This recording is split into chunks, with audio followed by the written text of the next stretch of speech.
Welcome to our August good news video of Happiness Deployed. I'm Andrea Scott, and I'm here with the Spouse Angle podcast host, Natalie Gross, and we are excited to bring you some good news here for August. We know it's been a heavy time the past few weeks for a lot of people in the U.S. watching the headlines from over in Afghanistan. We know also military spouses and military service members, especially who have served there or have connections to Afghanistan, but there might be a lot of emotions and feelings weighing heavy on their mind right now. So, as military journalists, Natalie and I have both been treading through the headlines as well and trying to comprehend what's going on. And, there's so many different aspects over there, but know that we are here in this with you, and we're here to hopefully bring some good news to lighten that mood just a little bit this week. Absolutely. Yeah, it's been a really heavy time, for so many of us. And I did want to start off with some good news, specifically for those of you who listened to our recent episode on August 18th. I talked with combat veteran Amanda Huffman and Gold Star spouse Gabby Gutierrez about their reactions to the developing news story of the situation in Afghanistan.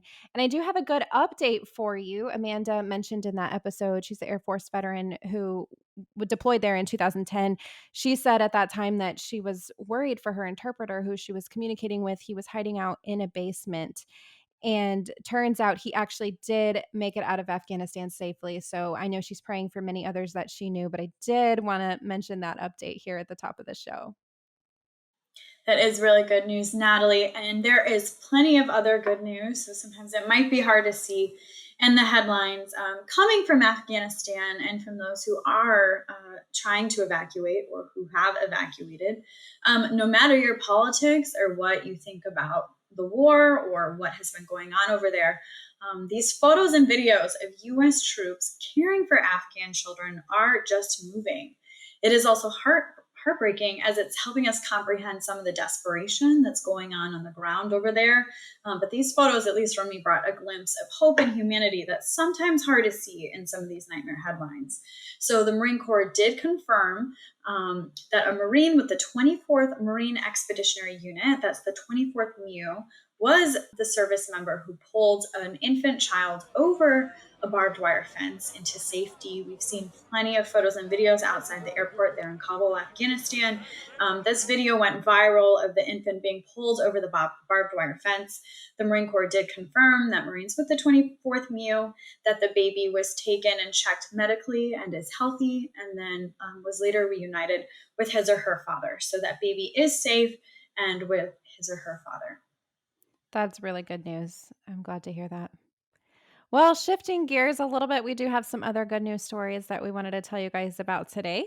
And after 13 years of planning, there is now a memorial honoring the service of Native American veterans in Wyoming. These efforts were spearheaded by John St. Clair, who was drafted as a soldier in Vietnam, and he is a leader of the Eastern Shoshone tribe there in Wyoming. He told the Associated Press that when he and other soldiers returned to the Wind River Reservation after the Vietnam War, many didn't identify as veterans because of the stigma. They encountered protests and they were shunned. Well, the Path of Honor is the name of the new memorial, where stones along a winding red path symbolize courage and commitment to living a purposeful life. And some good news as we go back to school. We know back to school can always be a tough transition time, especially for military families who have moved, and especially for our Gold Star families who have lost a service member who now might not be there for their child's first day of school. That was the case for one Kansas family. Kansas National Guard Airman Sergeant Wesley Cubey died in a single vehicle Humvee accident when his Humvee overturned in a training accident, and his son just started school this week. So look at these photos, these airmen that came to see QB's son off for his first day of school. It's absolutely heartwarming. And these soldiers are really supporting their fallen brother in arms and his family. And our thoughts are with you guys as you start your school day as well. Well, our next story started out rough, but it has a good ending. Joint Base Anacostia Bowling was on lockdown for 2.5 hours on August 13th after reports that a suspect in a nearby off base shooting might be hiding on the base. Andrea and I both live in the DC area. Of course, JBAB is in DC, and this was local news for both of us. So I was kind of following the updates there on that day. Well, this lockdown came to an end when husband and wife team Steve and Wendy Lewis, both part of the Air Force's 11th Security Forces Squadron, worked together and found the suspect hiding out in a dumpster. Master Sergeant Wendy Lewis said after interviewing witnesses, she had a hunch where the suspect might be, and she asked her husband, a technical sergeant, to trust her instincts. She told ABC7 News, quote, "I was able to call on my partner, not only in my life, but also at work, so it worked out really well." She went on to say, "I didn't really have to communicate with words to get to the places I needed to be and right to the suspect. I was able to look at Steve and he knew what my movements were going to be and vice versa." So I thought that was really sweet that they were able to tag team and apprehend the suspect and save the day for many people on base. Absolutely. What an incredible working relationship that they have. Wow, that's amazing. Well, next on the show today, we have an interview with Patty Collins. She's a retired Army colonel, and she's also a Paralympian. She competed in Rio in 2016 as a triathlete for Team USA. Her story is just incredible. She actually lost her leg after she was riding her bike on Fort Bragg and got hit by a car. And so instead of getting her ankle fused, which is what the doctors originally had recommended, they told her that that would limit her mobility, and she's been an athlete for a long time. It might also end her Army career, so she chose to actually have her leg amputated instead.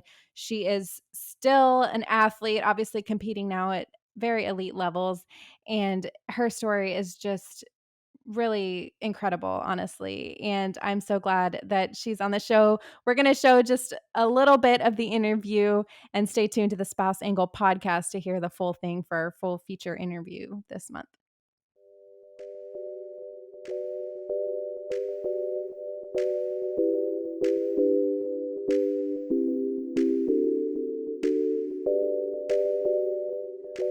Well, I was watching the Olympics. I don't know about you, and the Paralympics are about to start. Does it take you back to 5 years ago when you were there in Rio?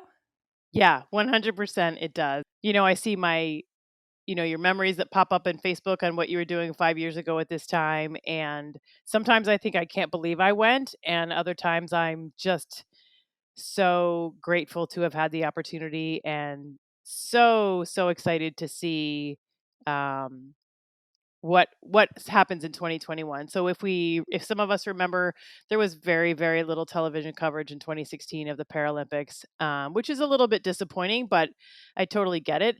And I think one of the positive things from COVID is because we're not allowing friends and family to go into Tokyo to spectate, NBC and some other channels are broadcasting an awful lot of Paralympics. So I think for the United States, it's going to be relatively new for them to see that level of elite competition. And I am super excited. And I really believe that we are all going to just be in awe and inspired and have a new appreciation for what people with physical challenges can really do. Yeah. I'm really excited to watch. So how did you get there when you retired from the Army? Did you already have that in mind as a goal to compete in the Paralympics? At what point did you start training, and like what was that process like for you?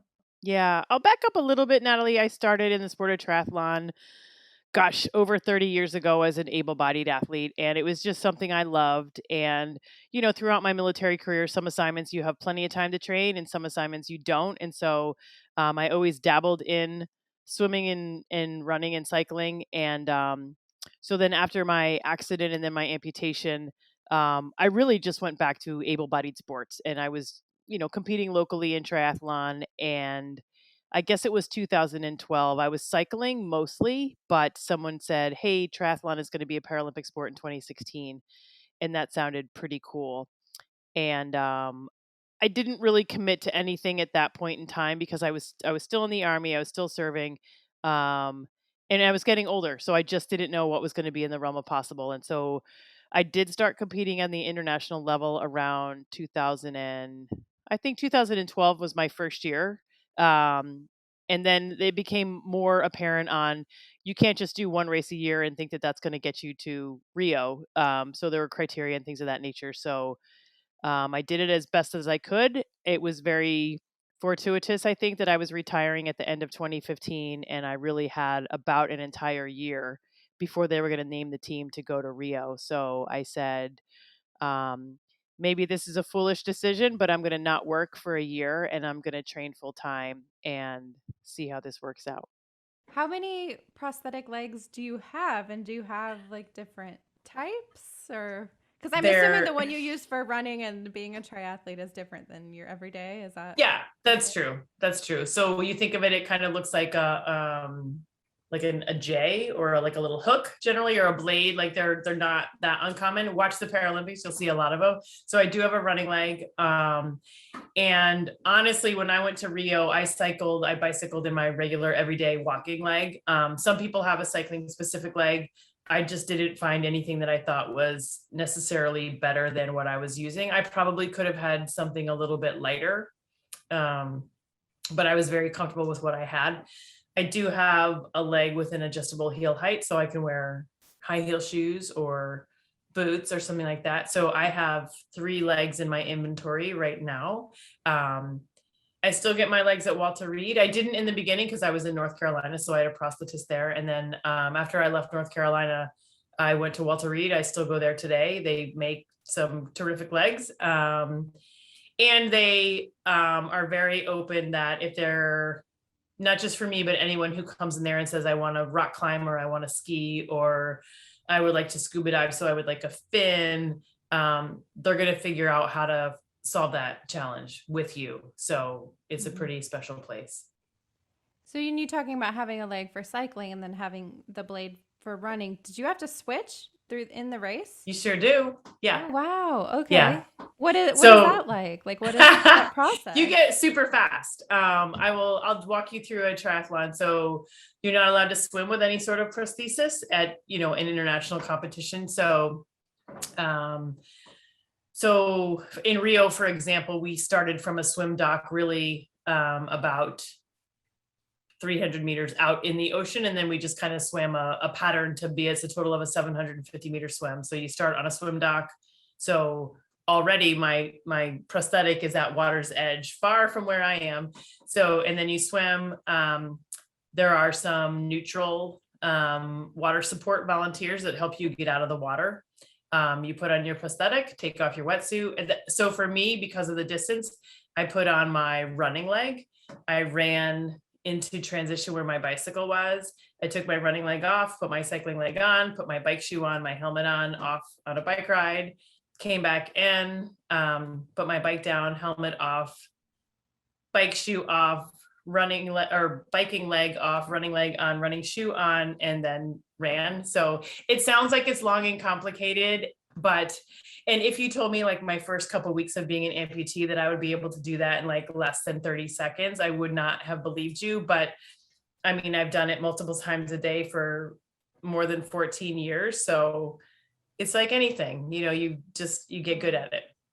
So what does your life look now? Are you still competing? Are you cycling for fun? Like, what are you, I think last time I talked to you, you were volunteering with veterans, right? So tell me more about that. I mean, I do a fair amount of volunteer work. One of my favorite things that I do in my own community is I pilot a tandem one day a week for a group of visually impaired cyclists, which is super fun. And that's something I would not have thought to do until I had my own disability. So to be able to give back in some way is super powerful. And I started doing that in 2015. And I still to this day say, even when I was doing all my serious training, that was my favorite bike ride a week, was to ride with these people. Obviously I have a job. My son starts high school in the fall. So that's a pretty big happening event around town, right? Yeah. I will say that I have definitely, we're all just sort of figuring out what a quote racing competitive season looks like post-COVID. So that hasn't been anything super much on the forefront. I'm a regular exerciser, like just any other person in your neighborhood right now. So, and I like the place that I am. There's probably more competitive things I want to do. There are probably bucket list races that are looming, but there's nothing right now that's on like the short-term calendar. So just, trying to stay active as I approach my age, be a mom of a high schooler, and be a good member of my community. Well, Patty, this conversation has been wonderful. It's been so great to reconnect with you. Is there anything else that you want to add for our listeners? Any other stories that we left off? Yeah, there is something I want to add. I will say I highly encourage anyone to watch the Paralympics. I think inspiring, honestly, I'll just share with you, inspiring is not a word that most Paralympians or any physically challenged person really like embraces, because we think we're just like everyone else. And I say that because everyone else has things that are hard for them, right? Whether it's physical or mental or whatever. So we don't necessarily like the word inspiring. But if it motivates someone to do something or try something or just set a big unimaginable goal, then that's pretty awesome. But definitely watch it. There are a lot of military members and veterans that are competing in the Paralympics. And I think that's been an awesome thing. And it's not just the United States. Obviously, it's Great Britain and Germany and obviously some other countries that have military members competing as well. So I think it's going to be super exciting. I'm so excited to watch just so many people that I know, and to watch it, on the sidelines and not have to worry about this nervous stomach of all of it. So please watch. Yeah. Okay, great. Well, Yeah. I'll be watching. I hope our listeners will be as well. Thank you, Patty, so much. It was great talking to you. It was great to talk to you as well. What a brave and courageous woman, and it really makes me feel like I need to go work out. Me too. Well, you're a runner. I am not. I I'm know, starting it's from been a few ground days. zero. Cool. Well, you guys know the drill. If you like the show, if you like having us deployed in the podcast, please subscribe. Please share it with a friend. That helps us get the word out and get more viewers and listeners in the military spouse space. And we're always happy to share your good news stories. We have our show coming again in September. So email us at podcast@thespouseangle.com to connect with us and share your good news, and we'll get it up on the show. Yeah. All right, everyone. Have a great rest of your summer. Thanks for tuning in.